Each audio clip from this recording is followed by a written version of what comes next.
Hello दोस्तों, मेरा नाम है केशव नारायण और इस वीडियो में हम बात करेंगे रिलायंस इंडस्ट्री के बारे में। दोस्तों, हाल ही में आपने देखा होगा पिछले 3-4 महीने के अंदर 900 रुपये का रिलायंस इंडस्ट्री का स्टॉक आज 2100 रुपये पे ट्रेड कर रहा है। 3 महीने जब से लॉकडाउन स्टार्ट हुआ तब से लेकर आज तक ये शेयर डबल से भी ज़्यादा हो गया। आखिर क्या रीज़न है इसके पीछे और क्या बिजनेस प्लान है रिलायंस इंडस्ट्री के आने वाले फ्यूचर में, जिसकी वजह से मार्केट इनको इतना ज़्यादा प्राइस दे रहा है? इन सब चीज़ों के बारे में आइए दोस्तों जानते हैं इस वीडियो में।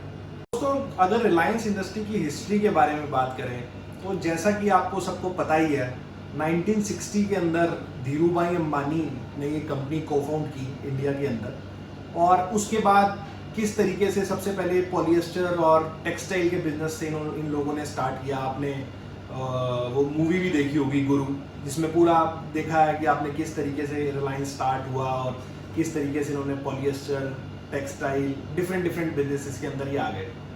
उसके बाद जब धीरूभाई अंबानी जी या मतलब चले गए, उसके बाद ये बिजनेसेस इनके बेटे, जो 2 बेटे थे, एक थे मुकेश अंबानी, दूसरे थे अनिल अंबानी, इन दोनों के बीच में बंटवारा हो गया। कुछ बिजनेसेस मुकेश अंबानी को मिल गए, कुछ बिजनेसेस अनिल अंबानी को मिल गए। जब ये बंटवारा हुआ, जब ये डिवाइडेशन हुआ, तो ऑलमोस्ट उन बिजनेसेस की वैल्यू आपस में मतलब बंटवारे के टाइम पे ऑलमोस्ट इक्वल थी। लेकिन अगर आज हम देखते हैं तो मुकेश अंबानी को जो बिजनेस मिले थे वो आज कहां से कहां पहुंच गए, और जो अनिल अंबानी को बिजनेसेस मिले थे वो आज लगभग बैंक करप्सी और इन सब चीजों में फंसे हुए हैं। तो दोस्तों, अब हम समझते हैं कि क्या रीजन रहे, क्या हिस्ट्री थी इस रिलायंस इंडस्ट्री की, क्या रीजन रहे कि इतनी ज्यादा ग्रो कर गई। दोस्तों, बात करें मतलब रिलायंस इंडस्ट्री के बारे में, तो बेसिकली इस कंपनी की अगर बेसिक हिस्ट्री देखूं तो इसे एक ऑयल और गैस बेस्ड कंपनी समझा जाता है। बिकॉज इसका मेजर बिजनेस, अगर आप देखें इसकी अगर बैलेंस शीट को हम देखें, तो मेजर रेवेन्यू इनका ऑयल के बिजनेस से आता है। और जब से मुकेश अंबानी जी इस कंपनी को संभाल रहे हैं तो इनका पूरा कंसंट्रेशन ऑयल के बिजनेस पे है। साथ साथ इन्होंने बिजनेस को डाइवर्सिफाई भी किया। ये रिटेल के इंडस्ट्री में भी आए, और अब इन्होंने जिस तरीके से 2018 में जियो के बिजनेस में आ गए, तो इन्होंने धीरे धीरे बिजनेस को डाइवर्सिफाई तो किया, बट इनका मेजर रेवेन्यू जो था वो था इनका ऑयल बिजनेस से। बट जैसा कि हम सब लोग जानते हैं कि जिस तरीके से आने वाले टाइम में, मतलब हमें यहाँ पर ये समझना होता है एक बिजनेसमैन को एक फ्यूचरिस्टिक अप्रोच लेके काम करना होता है। तो मुकेश अंबानी एक फ्यूचरिस्टिक इंसान है, मतलब मोटा भाई एक फ्यूचर को प्रेडिक्ट करते हैं। उनको सन 2002 से लेकर 2010 के बीच में जिस तरीके से इकोनॉमी ग्रो कर रही थी 2008 के क्राइसिस के बाद उन्हें धीरे धीरे ये बात समझ में आने लगी कि आने वाले टाइम में ऑयल की कंजम्पशन इकोनॉमीज में इतनी ज्यादा नहीं रहेगी जिस तरीके से आज रहती है। उसके बहुत सारे रीजंस हैं कि जिस तरीके से governments across the world electrical को प्रमोट कर रहे हैं। सारे व्हीकल अगर इलेक्ट्रिक पे चलने लगेंगे तो ऑब्वियस सी बात है कि ऑयल की कंजम्पशन कम होनी ही होनी है। तो मोटा भाई को ये बात बहुत पहले समझ में आ गई, और उन्होंने ये समझा कि अगर ऑयल की डिमांड धीरे धीरे कम हो सकती है आने वाले टाइम में, तो शायद उनके बिजनेस पे भी इफेक्ट देखने को मिलेगा ही मिलेगा। अब उन्होंने दूसरी तरफ जो देखा कि क्या चीज ग्रो हो रही, तो उन्होंने देखा कि किस तरीके से टेक कंपनीज ग्रो होती जा रही हैं, और टेक का बूम आने वाले टाइम में बहुत ज्यादा होने वाला है। दोस्तों, टेक से थोड़ा हम अगर समझने की कोशिश करें तो जितना भी जो अभी हमारे जो पीएम हैं उनका भी आपने देखा होगा कि किस तरीके से वो पूरा भी डिजिटल मिशन उन्होंने 2015 के अंदर इंडिया डिजिटल बनाने पे जोर दिया। तो उनको ये वाली बात, अपने मोटा भाई को ये वाली बात समझ में आ गई कि आने वाले टाइम में डिजिटल का बिजनेस बहुत तेजी से ग्रो होने वाला है। तो उसके क्षेत्र में उन्होंने ध्यान लगाना स्टार्ट किया।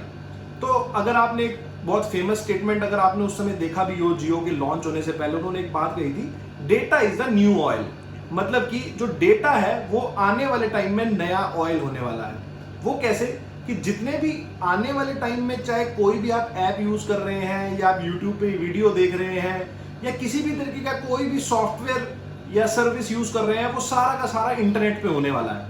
और इंटरनेट की अगर बात करें तो इंटरनेट अगर इंडिया में हम देखें तो पहले जो जियो के आने से पहले जो कंपनीज प्रोवाइड कर रही थी वो वोडाफोन थी, आइडिया थी, और वो इंटरनेट बहुत महंगा प्रोवाइड करती थी। जहां तक मुझे याद है तो मैं अपने फोन में कुछ 1 GB इंटरनेट कुछ 300 रुपए पे करके यूज करा करता था। शायद आप लोग भी ऐसा करते ही होंगे 2016 से पहले अगर हम देखें तो इन्होंने एक ये प्रॉब्लम आइडेंटिफाई करी इंडिया के अंदर कि इंडिया में इंटरनेट की कंजम्पशन तो बहुत ज्यादा है, लेकिन इंटरनेट सर्विस प्रोवाइडर इंडिया में बहुत महंगा है और बहुत बहुत महंगा लोगों को पड़ता है। इन्होंने ये प्रॉब्लम सॉल्व करने की कोशिश करी और इन्होंने उस समय जब एक स्पेक्ट्रम के लिए अप्लाई किया गवर्नमेंट से और इनको स्पेक्ट्रम जब अलॉट भी हो गया तो उस समय किसी को समझ में नहीं आया कि ये लोग क्या करना चाह रहे हैं। आने वाले जब 2014 के बाद 2016 में इन्होंने जियो की पूरी प्लानिंग कर ली कि किस तरीके से जियो को लॉन्च करना है और इन्होंने शुरू में फ्री इंटरनेट भी देना स्टार्ट किया। तब भी लोगों को विश्वास नहीं हुआ कि शायद ये पता नहीं ये लोग क्या करेंगे क्या नहीं करेंगे, कितना बड़ा कर पाएंगे नहीं कर पाएंगे। काफी लोगों को इस पर डाउट था। और वोडाफोन आइडिया की बात भी करें तो उनको भी इतना बड़ा, इतने सालों से वो इंडिया के अंदर काम कर रहे थे, तो उनको भी समझ में नहीं आया कि एक कंपनी जो भी हाल ही में स्टार्ट हुई है, तो हाल ही में जो अभी 1 साल पहले स्टार्ट हुई है वो इतना बड़ा कर लेगी। तो वो रिलायंस को, जियो को हल्के में ले गए। बट मोटा भाई का प्लान बहुत ज्यादा एग्रेसिव था। लगभग 3 लाख करोड़ रुपया, जो आज तक अगर रिलायंस का इन्वेस्टमेंट्स मैं देखूं तो एक कंपनी में मोटा भाई की सबसे ज्यादा इन्वेस्टमेंट सिर्फ जियो में उसने लगा दी थी। तो वो इस चीज को हल्के में ले गए वोडाफोन और आइडिया, और धीरे देखते ही देखते सारे सब्सक्राइबर जो वोडाफोन और आइडिया के कस्टमर से वो धीरे धीरे मूव होना स्टार्ट हो गए और रिलायंस आज की डेट में सबसे बड़ी कंपनी बन गया टेलीकॉम इंडस्ट्री की। तो दोस्तों, ये जो कहानी जियो की मैंने आपको बताई, ये किस तरीके से इसने पूरा एक सिनेरियो एक डिस्टर्ब कर दी पूरी इंडस्ट्री, वो देखते ही देखते इन लोगों को पता भी नहीं चली है। तो दोस्तों, अब जिस जगह पर हम खड़े हैं, अब 2020 जहां पर हम आ चुके हैं, यहां से अगर हम आगे देखते हैं जियो के बिजनेस प्लान को, तो मुझे लगता है कि अभी ये स्टोरी खत्म नहीं हुई है। अभी आगे बहुत बड़ी पिक्चर बाकी है जिसे अभी भी शायद हम अंडर एस्टिमेट कर रहे हैं। अभी भी बहुत सारे लोग ये वाली बात सोच रहे हैं कि शायद अभी यहां पर सब कुछ खत्म हो गया है, अब आगे कुछ और नहीं होगा। बट दोस्तों, ऐसा है नहीं। अगर आपने रिसेंट में अभी भी देखा हो, ये लॉकडाउन वाला पीरियड जो गया है, जहां पर पूरी दुनिया के अंदर एक स्ट्रेसफुल सा माहौल बना हुआ था बिजनेसेस को लेके कि किस तरीके से बिजनेस आगे रन करेंगे नहीं करेंगे। वहीं मोटा भाई ने इस पूरे 3 महीने 4 महीने का जो पूरा लॉकडाउन का पीरियड रहा, उस महीने में 1 लाख करोड़ रुपए से भी ज्यादा की इन्वेस्टमेंट्स रेज कर ली। उसमें आपने नाम सुना होगा कि फेसबुक ने उसके अंदर इन्वेस्ट किया, गूगल ने उसके अंदर इन्वेस्ट किया। दुनिया के बड़े बड़े टेक इन्वेस्टर्स जो नामी गिरामी इन्वेस्टर्स हैं, मार्की नेम्स हैं इंडस्ट्री के, उन लोगों ने जियो रिलायंस के अंदर आके इन्वेस्ट किया, क्योंकि उनको ये समझ में आया कि हाँ, जियो बहुत बड़ा करने वाला है। उनको वो पिक्चर दिखाई दी जो आने वाले 5, 10 साल, 15 साल के अंदर जियो इंडिया में करने वाला है।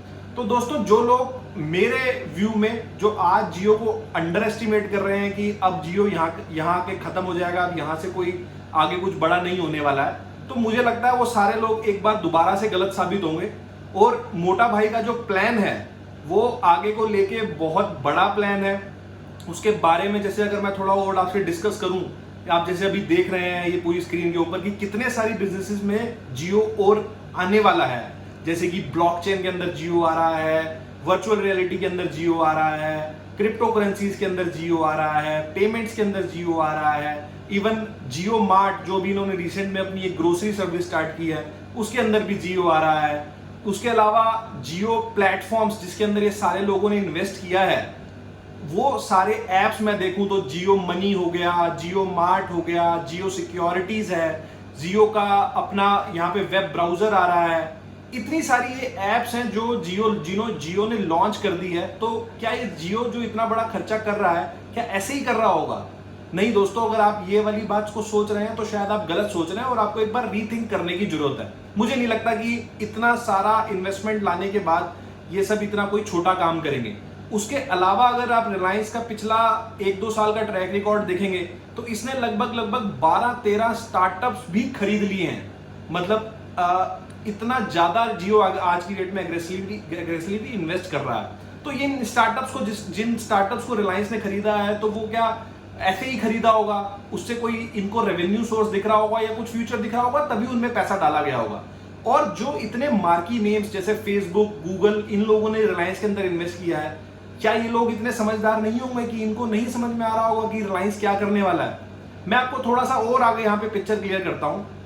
इंडिया के अंदर आज की डेट में आप ये समझ के चलो कि कौन सी ऐसी इतनी बड़े लेवल की कंपनी है जो इन सारी टेक्नोलॉजीज में काम कर रही हो, चाहे वो अभी 5G, अभी जहां एक टाइम था इंडिया में लोग ढंग से 3G यूज नहीं कर पाते थे, वहां पे जियो 4G लेके आया, अब जियो 5G की बात कर रहा है। आज की डेट में अगर आप देखोगे तो इंडिया के अंदर शायद ही वोडाफोन आइडिया की हालत वैसी ही खराब है, वो वैसे ही 5G सर्विसेज इंडिया के अंदर लॉन्च नहीं कर पाएंगे। और इन्होंने जो टेक्नोलॉजी पे 4G लॉन्च किया है और जियो की जो टेक्नोलॉजी है वो अपग्रेड करने के लिए 5G में बहुत ज्यादा कंपैटिबल है। इन्होंने सारी तैयारी ऑलरेडी की हुई है। तो 5G के लिए जो स्पेक्ट्रम जैसे ही गवर्नमेंट का लॉन्च होगा, इमीडिएटली वो स्पेक्ट्रम ये ले लेंगे और बहुत बड़े लेवल पे इंडिया में 5G सिर्फ और सिर्फ रिलायंस ही लेके आ सकता है। और उसके अलावा अगर जियो प्लेटफॉर्म्स में, जैसे जियो प्लेटफॉर्म्स में जैसे मैंने आपको बताया जियो मार्ट के बारे में, ऑलरेडी ये सर्विस भी लॉन्च हो चुकी है। पहले इन्होंने मुंबई के अंदर, थाने के अंदर एक छोटा सा ट्रायल किया, वो भी कोविड में ही, कोविड का जब ये पूरा लॉकडाउन वाला सिनेरियो चल रहा था। उसके बाद इन्होंने अब इसको देश भर में लॉन्च कर दिया है। अब आप इस ऐप पे जाकर अपना कोई भी ग्रोसरी वहां से ऑर्डर कर सकते हैं और आपके घर पे वो डिलीवर हो जाएगा। साथ साथ इन्होंने पेमेंट के लिए व्हाट्सएप के साथ भी कॉन्ट्रैक्ट कर लिया है, क्योंकि फेसबुक का इनके अंदर इन्वेस्टमेंट है, तो इनके लिए बहुत ईजी हो गया वहां पर उसको अपने साथ जोड़ना।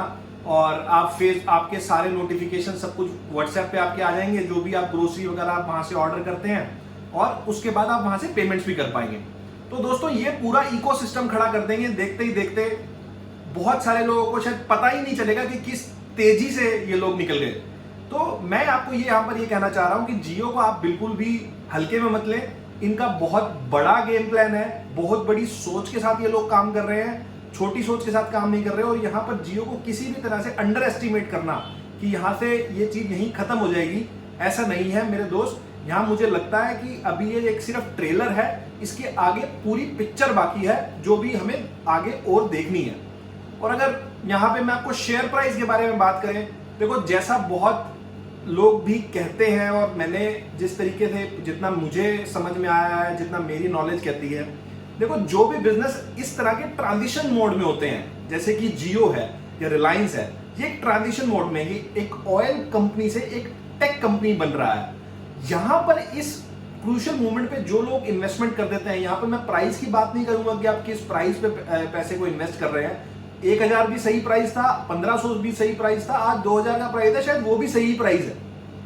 मेन बात है कि आपने यहां पर इन्वेस्टमेंट करा या नहीं करा, क्योंकि जब चीजें चेंज हो जाएंगी, जब पूरा ट्रांजिशन हो जाएगा, कंपनी सक्सेसफुल हो जाएगी, तो आपको आज वाले प्राइसेस देखने को नहीं मिलेंगे। तो दोस्तों मैं आपको यहाँ पर यह समझाना चाहता हूं कि अगर आप रिलायंस में इन्वेस्टमेंट करना चाहते हैं और सिर्फ प्राइस को देख के नहीं कर रहे हैं कि शेयर का प्राइस बहुत ज्यादा है, तो ऐसा बिल्कुल मत सोचें। अच्छे बिजनेसेस आप किसी भी दाम पर खरीद सकते हैं, उन्होंने आपको अच्छा रिटर्न देना ही देना है। और अगर रिलायंस का निफ्टी के अंदर मैं बात करूं तो 16% का वेटेज है आज की डेट में। तो अगर मेरे को इंडेक्स को भी मूव करना है तो उसके साथ रिलायंस को तो परफॉर्म करना ही करना पड़ेगा। तो दोस्तों आपको ये बात बिल्कुल भी नहीं सोचनी है। और रिलायंस के अंदर आप जिस भी लेवल पे, अगर इस लेवल पे भी इन्वेस्ट करना चाहते हैं तो आप रिलायंस में इन्वेस्ट कर सकते हैं। तो दोस्तों अब आपको समझ में आया होगा कि रिलायंस किस तरीके से काम कर रहा है और किस तरह के इसके फ्यूचर प्लान्स हैं। दोस्तों आप मेरे को कमेंट सेक्शन में लिख के बताएं कि आपको ये वीडियो कैसा लगा, और अगर आप इस तरीके के और भी वीडियोस जानना चाहते हैं तो कमेंट सेक्शन में मेरे को लिख के बताएं कि और किस स्टॉक के ऊपर या किस कंपनी के ऊपर मैं वीडियो बनाऊं, ताकि मैं इस तरह के और भी अपडेट्स आपको देता रहूं। और ये सारे अपडेट्स पाने के लिए आप इस चैनल को सब्सक्राइब कर लें और इस वीडियो को लाइक और शेयर करें अपने सारे दोस्तों से, सारे इन्वेस्टर्स से, सारे ट्रेडर्स से, ताकि उनको भी इस कंपनी के बारे में पता चले और वो भी यहाँ पर अपना इन्वेस्टमेंट कर पाएं और एक अच्छा रिटर्न कमा पाएं। दोस्तों अब हम इस वीडियो को यहीं समाप्त करेंगे। इस वीडियो की तरह और भी अलग अलग वीडियोस आपके तक पहुंचने के लिए इस वीडियो को और इस चैनल को जरूर ध्यान से सब्सक्राइब कर लें दोस्तों। अब हम मिलेंगे दोस्तों अगले वीडियो में। बाय बाय दोस्तों।